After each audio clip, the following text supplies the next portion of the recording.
किसी ने बड़े कमाल की बात कही है कि कर्म ऐसे करो कि अगर कोई आपसे बोले कि तुझे तेरे कर्मों का फल मिलेगा तो वो आपको आशीर्वाद लगे, श्राप नहीं। नमस्ते, मैं हूं आरजे कार्तिक। एक बड़ी छोटी सी कहानी सुनाता हूं एक सेठ जी की, जिनके पास में बहुत सारा पैसा था, बहुत उन्होंने जीवन में कमाया, लेकिन घर में भोगने वाला कोई नहीं था। अपने माता पिता की इकलौती संतान थे, उनकी शादी हुई नहीं थी, तो ना पत्नी थी ना बच्चे थे। जीवन भर इसी में डूबे रहे, चिंता में कि होगा क्या, इतने पैसे का करूंगा क्या, होगा क्या इस सब का, इतना तो मैंने कमा लिया है, इसको भोगेगा कौन। परेशान रहते थे, दुखी रहते थे, चिंता में रहते थे। तो महात्माओं के पास जाते रहते थे, पूछते रहते थे कैसे क्या होगा। तो एक महात्मा जी ने उन्हें बताया कि एक छोटे से गांव के बाहर एक जंगल है जिसमें एक बाबा जी रहते हैं, और वो आपको विचित्र ढंग से समझा देंगे कि खुश कैसे रहा जाए।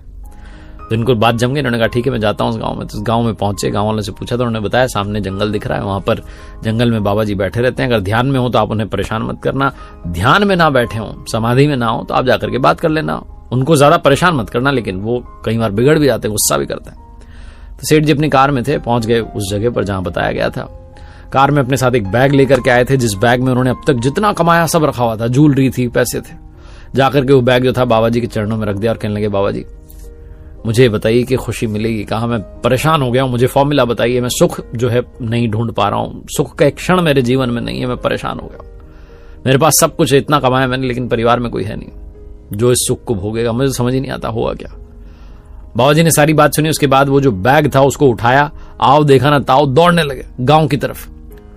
एक मिनट के लिए तो समझ में नहीं आया सेठ जी को कि क्या हुआ, लेकिन फिर समझ में आया कि अरे तो मेरा बैग लेकर के भाग रहे हैं, चोर निकले, ये तो बेईमान निकले। तो इनको सेठ जी को भी ध्यान नहीं रहा कि गाड़ी से आए थे, कार से आए थे, कार भी वहीं रही, जंगल में दौड़ते चले गए बाबा जी के पीछे पीछे कि एक बार बैग मिल जाए बस।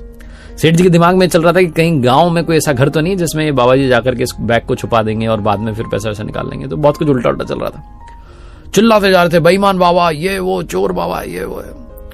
गाँव में भागते चले जा रहे थे बाबा जी, पीछे पीछे सेठ जी दौड़ रहे थे। गाँव वालों ने देखा तो समझ गए कि हमारे बाबा जी तो कुछ अलग ढंग से समझाते हैं, अलग स्टाइल है उनका। तो इसलिए गाँव वालों ने ज्यादा रिएक्ट नहीं किया, उल्टा सेठ जी के साथ साथ चलने लगे। सेठ जी गाँव वालों से कहने लगे कि कैसा बाबा तुमने रखा हुआ है, इसको भगाते क्यों नहीं, चोर है, बेईमान है, मेरा बैग लेके भाग गया, मैंने जीवन में जो कुछ कमाया सब लेकर के भाग गया, अब मैं करूंगा क्या। बाबा जी इस गली से उस गली से निकलते चले जा रहे, क्योंकि गाँव के सारे रास्ते बाबा जी को पता थे। उस गाँव में भिक्षा मांगने के लिए जाते थे तो सारे रास्ते उनको याद थे। सेठ जी परेशान हो गए, भागते दौड़ते चले जा रहे। फाइनली बाबा जी ने पूरे गांव का चक्कर काटा और उसके बाद गांव से बाहर निकलकर वापस जंगल की तरफ भागे।